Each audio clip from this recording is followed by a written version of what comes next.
pense qu'on va commencer, si tout le monde est là. Bonjour à tous et bienvenue à cette session où on va parler un peu d'innovation managériale, mais surtout, en fait, ce dont on va parler, c'est de mon propre cheminement de pensée et de réflexion quant à cette innovation managériale. Je suis moi-même passionnée d'innovation managériale, j'en parle beaucoup, je lis beaucoup, j'en vois beaucoup. Et du coup, à un moment donné, je me suis arrêtée, je me suis posé la question, quand on fait de l'innovation managériale, ou quand on en parle, quand on le met en pratique, est-ce qu'on est plutôt finalement des innovateurs ou des innovanteurs, parce qu'il y en a de plus en plus qui ont fait beaucoup de choses en innovation managériale, qui ont vu beaucoup de choses. Moi, la première. Est-ce que du coup, on ne se sent pas un petit peu qu'on a tous été sur la Lune déjà ou pas? Ou est-ce que nous sommes finalement de simples restaurateurs d'une relation managériale qui est finalement inefficiente? Donc c'est ce dont on va parler aujourd'hui. Donc, ça c'est moi. Très rapidement, agitatrice et perturbatrice, parce que bien entendu, dès que j'interviens quelque part, vu que j'amène les équipes ou les managers à penser différemment par eux-mêmes, à faire des choses par eux-mêmes, à trouver leurs solutions, eh bien, il y a des changements. Et du coup, l'équilibre est perturbé. Et comme c'est moi qui porte l'innovation à l'arrivée, eh bien, je suis un petit peu perturbatrice. Merci beaucoup aux sponsors, encore une fois, pour un super Agile Grenoble. C'est la deuxième année où je viens, et franchement, je trouve ça super. Bon, on commence. Donc, l'innovation managériale, dans mes recherches, j'ai trouvé une première définition qui était OK. L'innovation managériale, ce sont des manières d'inventer des formes de management dans une logique de co-construction avec les principaux intéressés. Donc en fait, en innovation managériale, on doit s'interroger sans cesse, vraiment s'interroger sur les modalités de coopération entre les personnes, mais tout en tenant compte toujours de la production, des clients, des technologies, des attentes de chacun. Ensuite, je suis sûre que vous avez tous entendu parler, et il y a un super bouquin là, que j'ai acheté hier soir d'ailleurs sur les outils d'innovation managériale, il y a David Autessier dedans. Je suis allée chercher cette définition, parce qu'elle me plaît énormément, qui est la transformation radicale des modes de collaboration en entreprise en vue d'évoluer d'une relation parent-enfant à une relation adulte-adulte, en fait, dans le monde du travail, pour pouvoir trouver un juste équilibre entre l'épanouissement personnel et la performance professionnelle et créer de nouvelles valeurs pour l'entreprise, ses collaborateurs et son environnement. Bien, on va voir un petit peu plus loin. Je vais présenter un petit peu plus ce que l'on entend par ces relations parents-enfants et par ces relations adultes-adultes. Mais du coup, sommes-nous des innovateurs, des innovanteurs ou des restaurateurs? Je pense qu'on est tous un petit peu des innovateurs. Pourquoi des innovateurs? Parce qu'on en a l'esprit, puisqu'on veut changer. On veut changer les modes de management, les modes de collaboration. Et on a tous on a le même objectif que des innovateurs. Je me suis arrêtée sur la définition de l'innovation suivante. Je suis désolée, je vais la lire parce que je ne l'ai pas apprise par cœur. L'innovation, c'est d'abord l'introduction dans le processus de production et ou de vente d'un produit, d'un équipement et d'un procédé nouveau. C'est aussi un processus d'influence qui conduit au changement social et dont l'effet consiste à rejeter les normes sociales existantes et à en proposer de nouvelles. Ok. Du coup, si on change la collaboration entre manager et équipe, la collaboration entre les équipes, on est bien des innovateurs. On devrait bien être des innovateurs, puisqu'on introduit quelque chose de nouveau, quelque chose qui n'existait pas avant. Juste pour aller voir un petit peu aussi quelques références. Pourquoi? Parce qu'on parle beaucoup d'innovation, mais moi j'entends aussi parler d'inventeurs, j'entends aussi parler d'entrepreneurs. Du coup, je me suis intéressée à aller voir un petit peu la différence. Eh bien, l'inventeur invente. Il va inventer quelque chose de totalement nouveau. Il va être le premier à inventer soit ce produit, soit ce process. Voilà. Mais ce sera cette personne-là qui va inventer la chose. L'innovateur, lui, va mettre en place la commercialisation de cette idée qui a d'abord été inventée. Et l'entrepreneur, lui, va investir dans le projet d'innovation et va prendre les risques financiers correspondants. Alors moi, je ne sais pas vous, mais moi, ça me complique encore plus. Du coup, finalement, je suis innovatrice ou je ne suis pas innovatrice? Ou est-ce que je suis... Est-ce que j'invente? Est-ce que... Bon, allez, du coup, franchement, c'est le début, c'est la fin, j'ai laissé tomber, je suis passée à autre chose. C'était trop. Je suis allée voir finalement vite fait une petite analyse de... Pardon pour les prononciations, Christensen, Dyers et Gregerson, qui nous décrit 4 types d'innovateurs. Bon, bah là, je m'y reconnais un petit peu plus. Je me dis, OK, peut-être que du coup, je serais plutôt dans le 4e type, innovateur de processus. Mais en même temps, les processus, ça ne me plaît pas trop. J'aime pas trop ça, les processus, non plus. Bon, je continue, parce que là, franchement, ça ne me plaît pas trop non plus, je m'y reconnais pas. Pas vraiment. Parce que élaborer un nouveau processus, faut suivre le processus, il faut... voilà, bon, j'aime pas trop. Après, je suis allée voir autre chose, c'était les 5 S. Et là, on a 5 niveaux d'innovation. Le premier niveau, c'est le niveau stratégique. C'est adopter un nouveau business model. Bon, c'est pas ce que je fais. Vraiment pas du tout. Innovation structurelle. Là, c'est transformer une organisation avec comment on travaille avec les clients et tout ça. Ok, mais par contre, je ne suis pas chef d'entreprise. Donc je me dis, c'est plutôt des gens comme Favi, tout ça, Isa Getz, voilà, c'est quand même pas moi. Innovation systémique. Là, c'est modifier les processus et les systèmes d'information ou de production. Bon, c'est pas moi non plus, hein, on va le dire de suite. Scientifique. Non, je ne fais pas d'innovation de produits. Je ne fais pas ça. Du coup, ça serait peut-être de l'innovation sociale. Pourquoi? Parce que là, on va faire évoluer la culture d'entreprise, les habitudes de travail, surtout, les modes de pensée, les comportements et les pratiques collaboratives. Cool, ça y est. Bon, bah, ça va. Je suis une innovatrice. Je suis contente.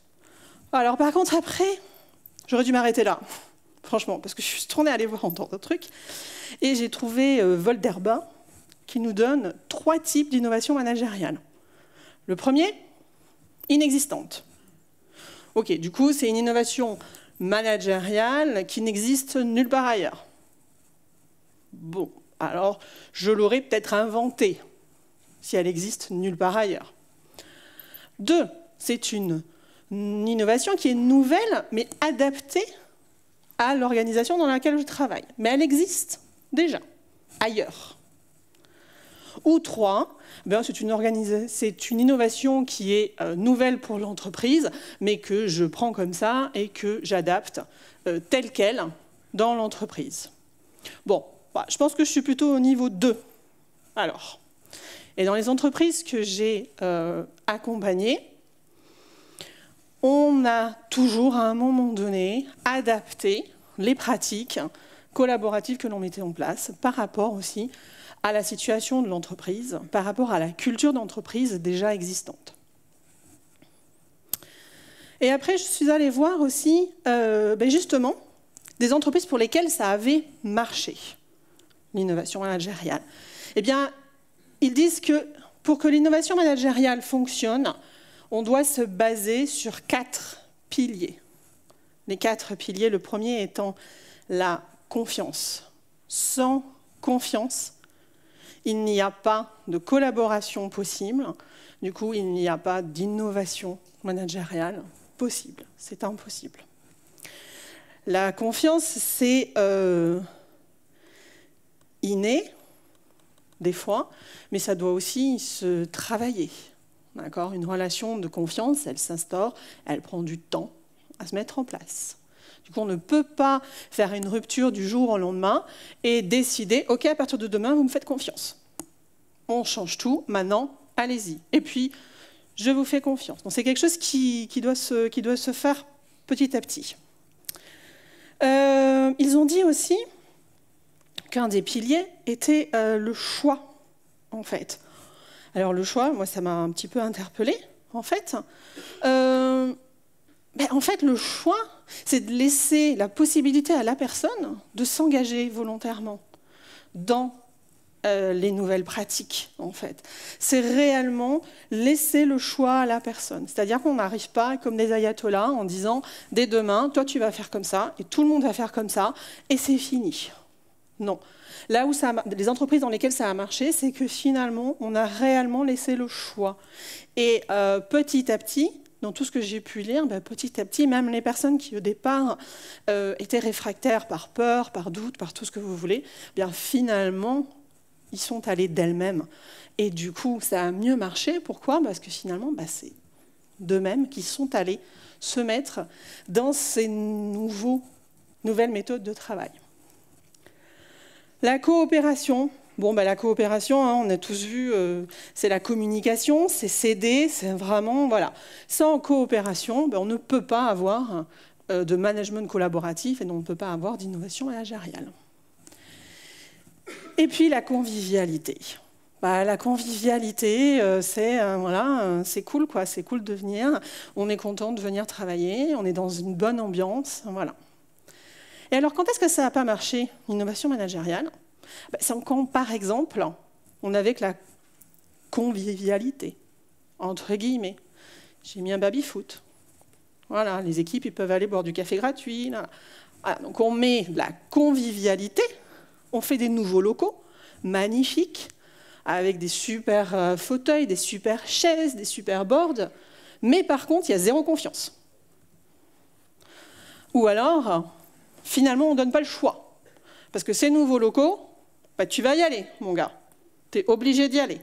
Et puis le baby-foot, faut que tu ailles y jouer. Parce que si on ne te voit pas jouer en baby-foot et en train de t'amuser, tu ne donnes pas le bon message.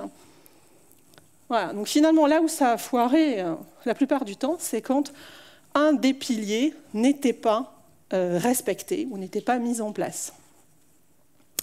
Ça me fait penser à d'autres choses, je ne sais pas, des valeurs agiles peut-être, des piliers de Scrum, des choses comme ça qui, on en prend, on en laisse et après on dit l'agilité ça ne marche pas. Scrum, c'est de la merde. Voilà. Non, il y a des piliers, il y a des valeurs, il y a des fondements. Et si on en prend et on en laisse, ça ne marche pas. Bon, rapidement, parce que finalement, ça, ce sont les formes d'innovation managériale qui ont fonctionné dans ces entreprises dont je parlais. Le mode collaboratif, alors moi, je le mettrais aussi avec la créativité collective. Voilà, donc on crée de manière collective, mais aussi on travaille de manière collective, on réfléchit de manière collective, on change de manière collective. Et en même temps, on apprend ensemble. Donc c'est du co-apprentissage. On apprend, on grandit ensemble. L'empowerment, je suis bien embêtée parce que c'est vraiment un mot que je n'arrive pas à traduire en français, en fait. Mais c'est vraiment redonner aux personnes et redonner aux équipes le pouvoir, en fait, sur les décisions de ce qu'ils vont faire et comment ils vont le faire. Et puis l'externalisation. L'externalisation, quand je l'ai lu la première fois, je me suis dit, wow, qu'est-ce que c'est ? Et en fait, il parle d'incubateur. Voilà, l'externalisation, c'est quand ils prennent des incubateurs pour venir donner un petit élan de nouveau, un petit influx. Voilà. Et dans les entreprises où ça a marché, eh bien, ils ont beaucoup utilisé cette forme d'incubation, en fait, qui leur a vraiment redonné un goût de renouveau. Et donc, finalement, l'innovation managériale, selon moi, et selon Jean-Marie Domenech, il s'agit moins de penser davantage que de penser autrement. Pourquoi j'aime bien ça? Parce que souvent, quand j'entends là, nos réunions ne sont pas efficaces, ouais, j'ai la solution, faisons plus de réunions. Parce qu'on ne communique pas assez. On n'arrive pas à communiquer, donc allez, on rajoute des réunions. Non. Communiquer plus ne veut pas dire communiquer mieux. Là, c'est pareil. Okay. Penser plus ne va pas dire qu'on va penser mieux. Et donc, le collaboratif fait que l'on pense mieux. Bon, du coup, je me dis, OK, innovation managériale, avec tout ce que je viens de voir, je pourrais me voir en tant qu'innovatrice. Pourquoi pas? Qu'est-ce qu'il en est d'innovateur ou innovantrice? En fait, je pense qu'on l'est tous un petit peu, sûrement, parce que, il y en a qui sont plus que d'autres sûrement, mais à nous entendre, on a tous vécu des super-holacraties ou des sociocraties, voilà, tous ces nouveaux modes de management collaboratifs qui sont super. Alors on n'est pas des menteurs, attention, hein, c'est pas ce que je dis. Par contre, si on en revient à la définition de l'innovation, si vous vous souvenez, changement social. Est-ce qu'il y a beaucoup d'entre nous qui avons réellement vécu un changement social au sein de toute l'entreprise, au sein de toute l'organisation? Bien, à moins de travailler pour certaines de ces entreprises-là, hein, je ne pense pas. Moi, la première, ça se cantonnait à certains départements, à certaines équipes, oui, mais pas au sein de toute l'entreprise. Donc c'est dans ce sens-là que je me dis que finalement, oui, on est peut-être aussi des innovanteurs. Mais attention, pas menteurs du tout. C'est juste que si on en revient à cette définition, on n'est pas tout, pas complètement. Et puis en plus, est-ce que l'innovation managériale, c'est une véritable rupture ou plutôt une évolution? Parce que quand je vois sur certains bouquins, innovation managériale, le truc nouveau depuis 2016. Ok, alors moi quand je vois ça, j'ai envie d'aller creuser.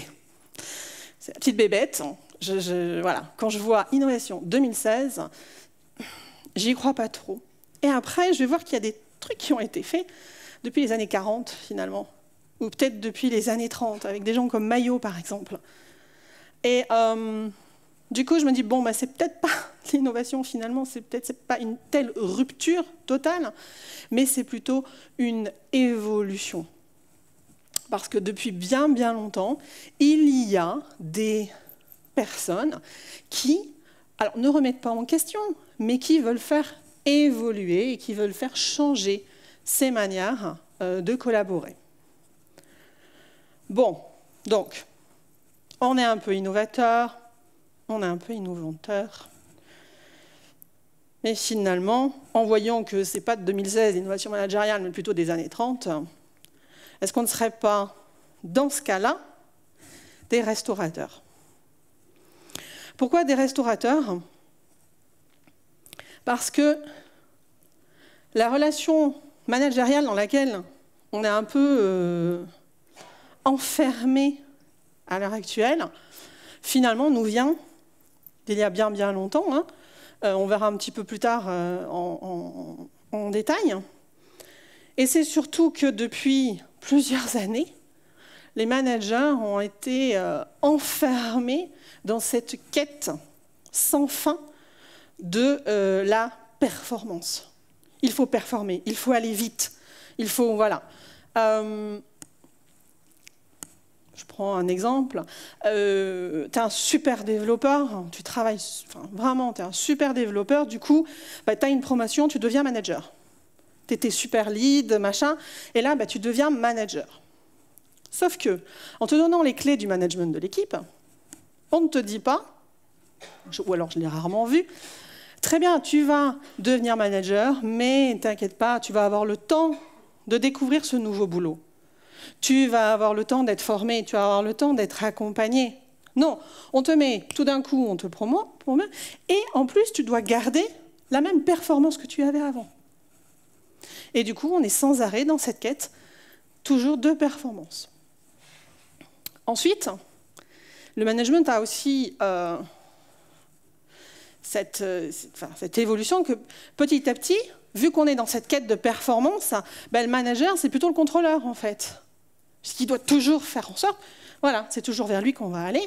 S'il y a des problèmes, voilà. Donc il se retrouve un petit peu dans sa tour de contrôle. Et ça devient plus une démarche contractuelle qu'une démarche humaine.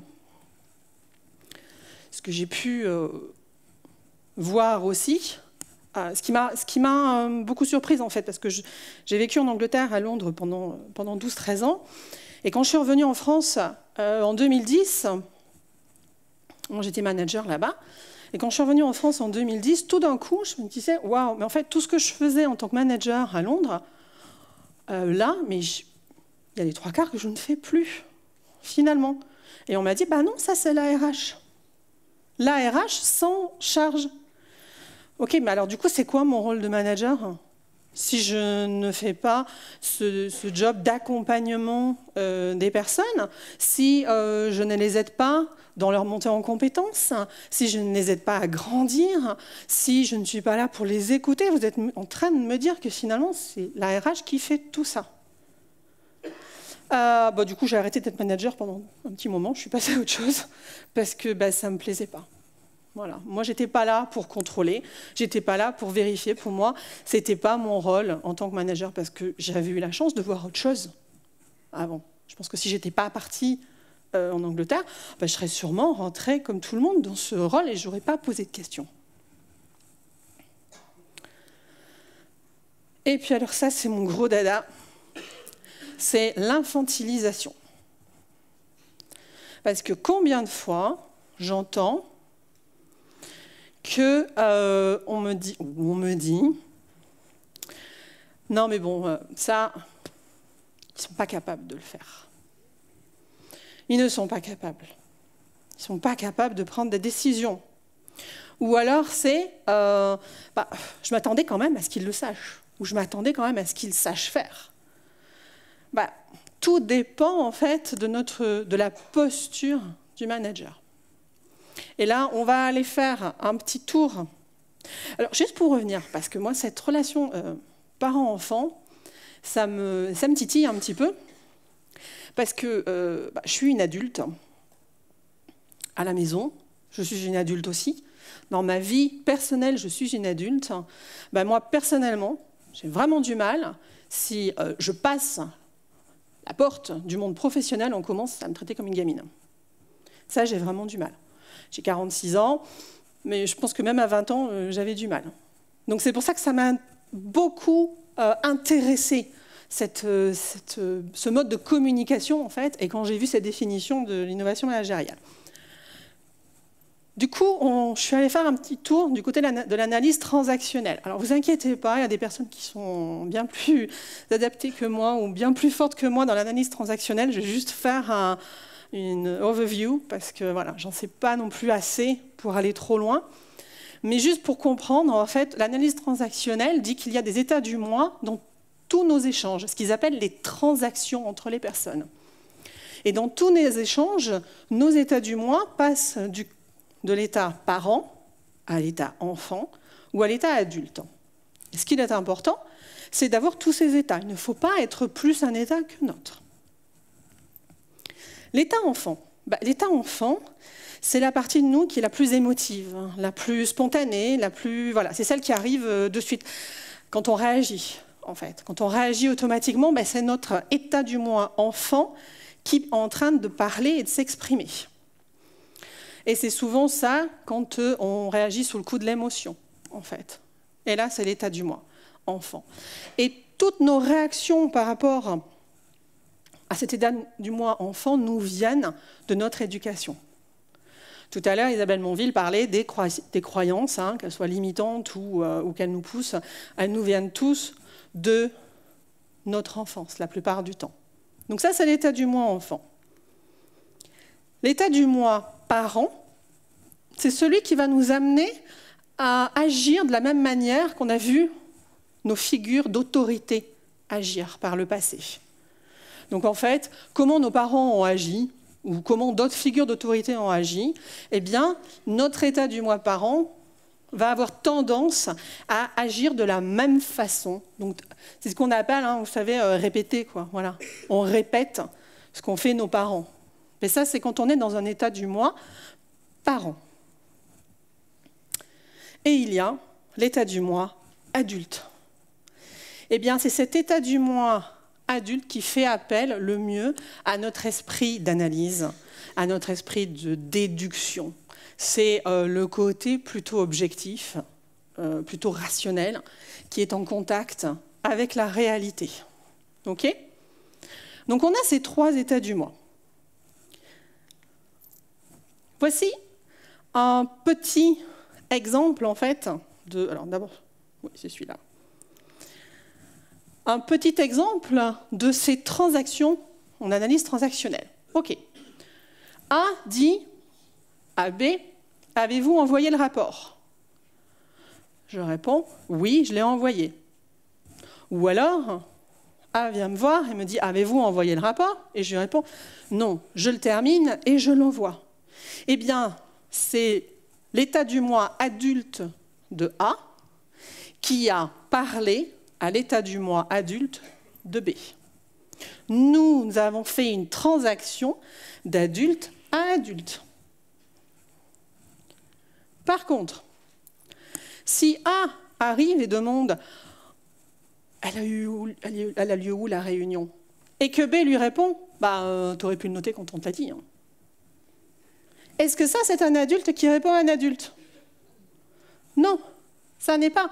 Pourquoi? Parce que A est arrivé avec son état du moi adulte. Où est la réunion, s'il te plaît, ou voilà, ce qui est une question tout à fait basique, j'ai envie de dire, et tout à fait adulte. Et B, lui, a répondu dans son état du moi parent. Ce qui va faire que ça va aller appeler souvent l'état du moi enfant de A. Et là, on a des transactions et des échanges qui sont déséquilibrés. Pourquoi? Parce qu'on n'est plus de adulte à adulte, on est passé de parent à enfant. Et donc, il y a de grandes probabilités que, du coup, A réponde en tant qu'enfant. Et en tant qu'enfant, on a l'état du moi enfant, c'est soit rebelle, soit soumis. Donc, juste petit exemple, je dirais, enfant soumis, je lui répondais « Ah oui, c'est vrai, j'aurais dû, oui, t'as raison. » Si j'étais mon état du moi rebelle qui s'était réveillé, ça aurait pu être, je sais pas, oui, tu aurais pu me le redire, ou j'ai pas tout noté, d'accord? Donc c'est ça, c'est un déséquilibre. Donc là, l'analyse transactionnelle parle de transactions croisées simples. Bon, ça aurait été trop simple si on en était resté là. Du coup, on va aller voir les transactions croisées doubles. Alors là, c'est encore plus dur, c'est qu'en fait, A et B, les deux personnes se parlent. Dans ce qu'elles disent, on a l'impression que c'est l'adulte qui parle à l'adulte, mais finalement, si on regarde dessous, c'est plutôt le parent qui va parler à l'enfant et l'enfant qui... Voilà. Alors, A va demander, vous savez, boss, patron, maintenant de nombreuses entreprises arrêtent de travailler à 3 heures le vendredi après-midi. Quand on entend ça, au départ, on pourrait penser, oui, c'est adulte. Sauf que, qu'est-ce qu'il est en train de penser? Je suis là, un enfant qui est en train de dire à mon parent, et t'as vu comment ça se passe ailleurs? Tu voudrais pas un petit peu changer tes méthodes de travail? Parce que ailleurs, ça se passe comme ça. Donc en fait, c'est un enfant rebelle qui est en train de se rebeller contre le parent. Et donc, du coup, qu'est-ce qui se passe? Le boss répond en disant « Chaque entreprise fait comme elle veut ». D'apparence, ça voudrait dire adulte, adulte. Oui, très bien, oui, oui, j'ai compris. Sauf que là, c'est « Hé, Coco, si t'es pas content, tu te casses ». D'accord? Donc, ça serait trop simple si les transactions étaient vraiment simples. On ne peut pas se fier vraiment aux mots parce qu'il y a toujours des choses un petit peu cachées. Allez, une petite dernière, parce qu'elle est très belle, celle-là. C'est la transaction piégée. Donc, on est passé de transaction simple à croisée, et maintenant, elle est piégée. Eh bien, c'est quand... Ah, ça, vous avez dû la voir, hein, parce que je l'ai eu souvent. Oh, qu'est-ce que je suis contente de te voir arriver, toi? Ou je suis contente hein, que tu sois arrivée, parce que là... Et là, moi, je réponds, bah merci, c'est gentil. Sauf que non, ce qu'elle était en train de me dire, c'est hey, t'aurais pu arriver plus tôt. Hein. T'étais pas là quand j'avais besoin de toi, moi. D'accord? Et donc, voilà toutes les transactions possibles. Est-ce que vous pouvez imaginer, du coup, dans le monde, dans notre monde professionnel, alors déjà personnel, je vous en parle pas, mais dans le monde professionnel, si tout le monde se parle avec ces transactions piégées, croisées, déguisées, où tout le monde se parle de parent à enfant, non. Donc, quand on parle d'innovation managériale, eh bien, on parle de restaurer ces transactions de communication entre personnes et surtout, du coup, entre manager et équipe. Donc, le manager va devoir faire appel à son état du moi adulte, sans arrière-pensée, sans essayer de mettre des messages cachés. Alors attention, hein, souvent, c'est pas voulu, hein. C'est instinctif. Hein. Les états du moi, on ne peut pas trop les contrôler, donc souvent c'est instinctif. Mais voilà, il va falloir que le manager travaille pour toujours partir de son propre état du moi adulte pour aller parler à l'état du moi adulte des personnes en face. Ça paraît difficile, mais avec un accompagnement et un travail sur soi, c'est fortement possible. Moi, la façon dont je le fais, déjà de toute façon, c'est ok, je ne vais pas dire à quelqu'un ce que j'aimerais pas qu'on me dise. Comme vous avez compris, moi, je suis plutôt l'enfant rebelle qui... Voilà. Et donc, du coup, j'ai expérimenté ça plusieurs fois, où mon enfant rebelle s'est vraiment réveillé. Et donc, j'essaye toujours de me dire, OK, si je parle de manière adulte, j'ai mes propres émotions, j'ai mes propres croyances, mais n'empêche, voilà, là, je vais parler à l'adulte qui est en face de moi. Pourquoi? Parce qu'on est tous adultes. On est dans un monde professionnel, on est tous adultes. On n'est pas tout d'un coup redevenu enfant lorsque l'on a passé la porte de l'entreprise. Bah donc, le rôle du manager, il doit évoluer. Déjà par rapport à cette relation adulte-adulte. Mais moi, il y a un truc vraiment qui m'a choqué, qui m'a interpellée, c'est quand on a osé me parler d'innovation, donc managériale, hein, mais d'innovation, et qu'en même temps, on continue à utiliser des méthodes de management qui datent du siècle dernier. Ben là, excusez-moi, mais pour moi, il y a une incohérence temporelle totale. Parce que je ne peux pas parler d'innovation, qu'elle soit managériale ou autre, tout en restant campé avec des modes de management et de collaboration qui datent d'il y a bien, bien longtemps, et donc qui datent du taylorisme et tout ça. Pourquoi? Parce que nous sommes passés, en fait, il y a eu un point de bascule, hein, on est passé d'une économie industrielle où là on embauchait des bras, d'accord? Et on embauchait des bras pour faire le travail.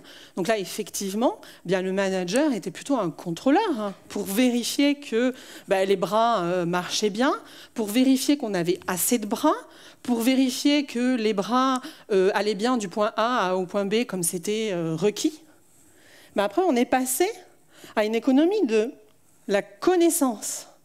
Et là, on a commencé à embaucher des têtes. Bien, des têtes, on ne fonctionne pas de la même façon quand on fait appel à notre esprit créatif, à notre esprit de réflexion, que quand on fait appel à notre corps. Ce n'est pas du tout la même chose. Et donc, du coup, on ne peut plus manager ou gérer de la même façon. Et là, on est en plus en train de passer à un autre point de bascule, c'est qu'on embauche maintenant une économie humaine. On recherche une économie humaine. Ben là, on va embaucher des cœurs. Donc, moi, je ne sais pas, mais je ne peux pas manager mon cœur de la même façon que je manage mon corps. Ce n'est pas du tout la même façon d'appréhender les choses, la même façon de faire. Donc, de toute façon, il y a un point de bascule. Ce point de bascule, il est aussi arrivé avec les fameuses générations Y, mais enfin, je veux dire, moi, je ne les ai pas attendues, hein, donc il n'y a pas que ça. On va rapidement voir donc, ces vieilles méthodes. Hein. Ça vient du taylorisme qui, à l'époque, marchait bien. Je ne vais pas y passer grand temps parce qu'il y a beaucoup de théories, enfin, il y a beaucoup de littérature là-dessus. Il y a eu en parallèle, par contre, c'est pas venu après comme je le pensais, des approches biologistes. Donc, bien que Taylor avait commencé à mettre en place et commencer à vraiment grandir partout, il y a eu des approches biologistes qui allaient plutôt regarder sur le facteur humain et qui étaient en place en même temps, en fait. Et ce qui est sûr et certain, c'est qu'avec la génération Y qui est arrivée, l'adhésion au système mécaniste, donc tayloriste, il n'adhère absolument pas du tout. Bon, ça, j'enfonce sûrement des portes fermées. Ce qui m'a, par contre, vraiment fait titiller et qui, finalement, je pense, a fait lancer toute l'idée de cette présentation, c'est que j'ai vu qu'en 2020, le top 10 des compétences qui sont recherchées, et attention, pas que chez les managers, hein, c'est le top 10 des compétences recherchées en 2020. Eh bien, en numéro 6, on a l'intelligence émotionnelle, et en numéro 10, qui est arrivé, la flexibilité cognitive. Mais on continue, on demande des personnes avec ces compétences, et on continue à les manager comme si ça n'était que des bras. Donc il y a vraiment une incohérence, et c'est là qu'arrive l'innovation managériale, parce que... Oh, pardon, c'était dans l'autre sens. Parce que le rôle du manager doit changer, la compétence des managers doit s'étoffer. Alors quand on dit la compétence des managers doit s'étoffer, c'est pas tout à fait vrai, parce que souvent on l'a en nous, hein, cette compétence. Mais c'est juste qu'on nous l'a fait taire pendant très très longtemps, et donc du coup là, tout d'un coup, on doit réapprendre à l'utiliser. Bon, après, il y a certaines personnes aussi qui n'ont pas cette compétence. Eh bien, on peut juste l'apprendre, d'accord? On l'apprend par l'accompagnement, par la pratique, et on l'apprend. Et c'est ça qui est vraiment nouveau, c'est que, Isabelle en a parlé ce matin dans la keynote aussi, hein, Salovey et Meyer ont, en les premiers, commencé à parler d'intelligence émotionnelle. Et pour la première fois, on ne parle plus que de QI, on parle aussi d'intelligence émotionnelle. Et ça devient quelque chose d'extrêmement important. C'est une forme d'intelligence à part entière. Et ensuite, Goleman a étoffé un petit peu, hein, est allé étayer, et a non seulement parlé de motivation, qui est extrêmement importante dans le domaine professionnel, hein, sur comment on motive, et qui a parlé aussi de certaines compétences qui étaient nécessaires pour pouvoir démontrer de l'intelligence émotionnelle. Et certaines de ces compétences, finalement, c'est vraiment de se connaître soi-même. Pourquoi? Parce que si je me connais, je sais ce que je suis en train de plaquer sur l'autre, en fait. Si je sais que moi, ça c'est une de mes croyances, c'est quelque chose que je crois depuis toute petite, je sais que je vais le plaquer sur l'autre. La compétence de maîtrise de soi aussi, en fait. Savoir, en fait, passer de cet état du moi enfant où je vais réagir de suite à, ok, Voilà, ils l'ont super bien montré ce matin dans la keynote. Hein. Voilà, prendre le temps, une maîtrise de soi. Et puis, bien entendu, l'empathie. Voilà, l'empathie est extrêmement importante. Et je me souviens encore que les premiers temps où j'étais manager, en fait, dans mes évaluations, c'était c'est bien, là, par contre, tu fais preuve de beaucoup trop d'empathie avec tes équipes. Il ne faut pas faire preuve d'empathie. Voilà. Bah, je suis ravie maintenant de voir que ce que j'ai choisi, le chemin que j'ai choisi il y a 18 ans, finalement a été le bon, puisque maintenant, voilà, intelligence émotionnelle, empathie, tout ça font partie des compétences qui sont requises pour un manager. Et donc la flexibilité cognitive, c'est cette capacité en fait, cette capacité que l'on peut avoir de passer d'une tâche cognitive à une autre, ou d'un comportement à un autre, en fonction des exigences, et de réfléchir à plusieurs solutions pour résoudre un problème. Pourquoi? Parce que moi, je suis comme je suis. Moi, j'aurai ma solution à mon problème. Par contre, les personnes en face de moi sont différentes de moi. Du coup, si j'amène ma propre solution vers eux, ça ne va pas marcher. Si j'amène ma propre représentation vers eux, ça ne va pas marcher. Pourquoi? Parce que c'est ce qui me va à moi. Ce n'est pas ce qui leur va à eux. Donc je dois être capable aussi de me dire, OK, ça n'est pas ce que moi j'aurais fait. Du coup, je vais essayer de changer aussi le comportement que moi j'aurais pu avoir pour accepter et comprendre le comportement des autres.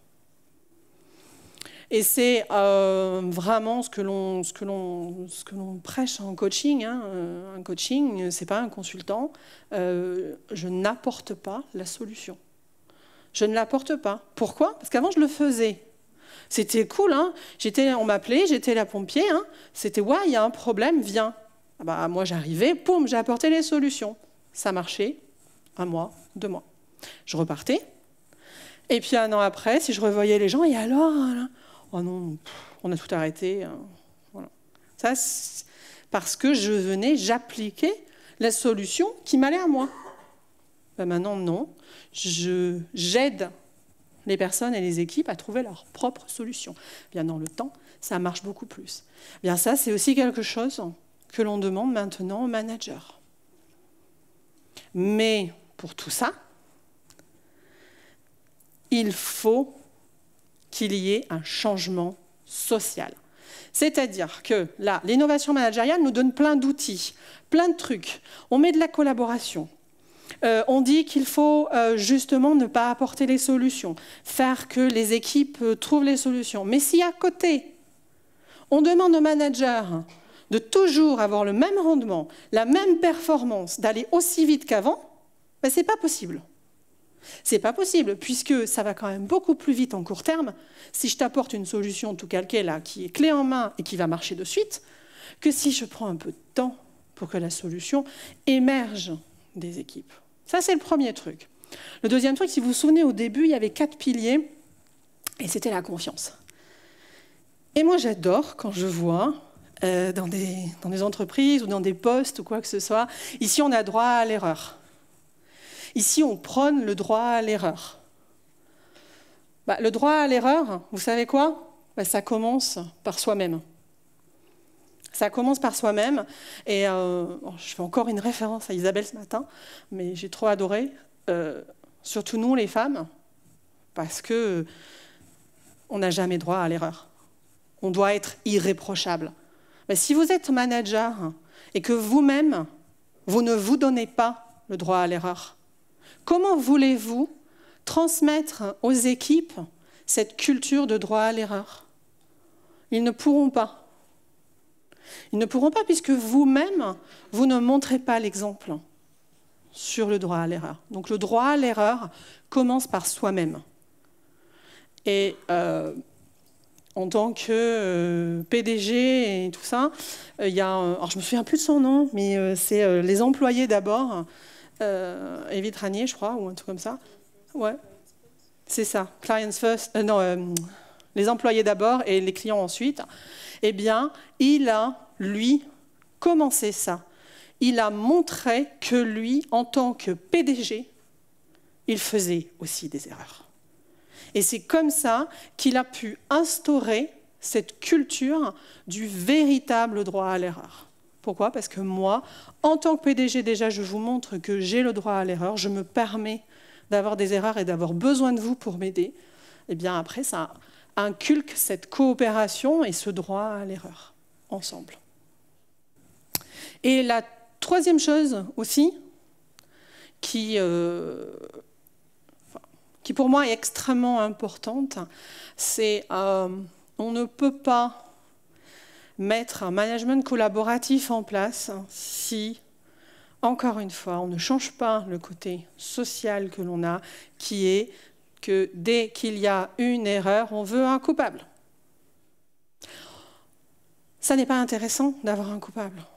Qu'est-ce que ça va faire d'avoir un coupable? Moi, quand j'entends « Non mais c'est bon, on a trouvé le coupable, on est bon ». Ah, mais moi, j'ai peur. Vraiment, j'ai juste envie de courir, de fuir. Pourquoi? Parce que tout ce que ça veut dire, c'est qu'il y a un pauvre pimpin qui s'en est pris plein la gueule, parce qu'il y a eu une erreur qui a été faite. Mais est-ce que ça me dit que cette erreur ne va pas se reproduire? Absolument pas. Ça veut juste dire qu'en plus, le pauvre pimpin, il est sûrement démotivé, démoralisé, voilà, et qu'il va peut-être encore plus faire d'erreurs. Du coup, l'innovation managériale est bien belle, mais si à côté, de toute façon, on garde cette culture de toujours trouver à qui c'est la faute, vous pouvez arrêter l'innovation managériale de suite. Ça ne sert à rien. Par contre, là où j'ai vu que ça marchait vraiment, c'est plutôt d'aller dire, OK, il y a eu cette erreur, qu'est-ce qu'on va faire tous ensemble maintenant pour faire en sorte que cette erreur ne se reproduise pas? Ben là, moi, en tant que manager, je me sens vachement plus rassurée, plutôt que d'aller chercher la faute à quelqu'un. Du coup, on a beaucoup de... Oh, je vais juste les passer en revue, mais vous les connaissez sûrement, et je n'ai pas tout mis non plus, hein, mais l'innovation managériale, effectivement, maintenant, hein, c'est beaucoup de techniques de facilitation d'ateliers, c'est beaucoup de design thinking, il y a pas mal de serious games, on parle aussi beaucoup de co-développement, du codev, ça c'est le mot, j'en vois partout maintenant, du codev aussi. Tout ça, ça ne marche pas si ça ne s'accompagne pas déjà d'un changement social qui ne peut se faire que grâce à un accompagnement, soit de la formation, soit du coaching, soit autre chose. Okay? Mais ça doit vraiment être accompagné. On ne peut pas décider du jour au lendemain de faire de l'innovation managériale. Bon alors, j'ai refait la boucle, tout ça.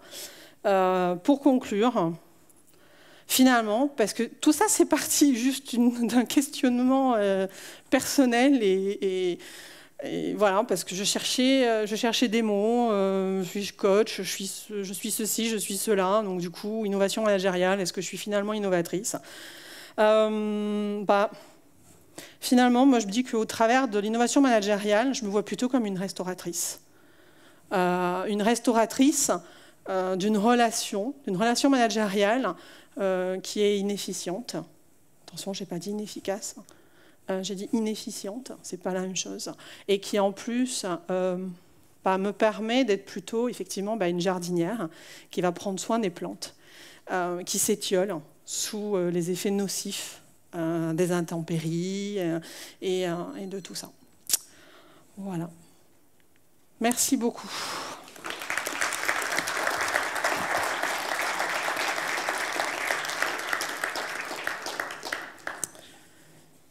Je ne pense pas qu'on ait le temps pour des questions. Non. Bon, de toute façon, je suis là si vous avez des questions, avec plaisir. Merci.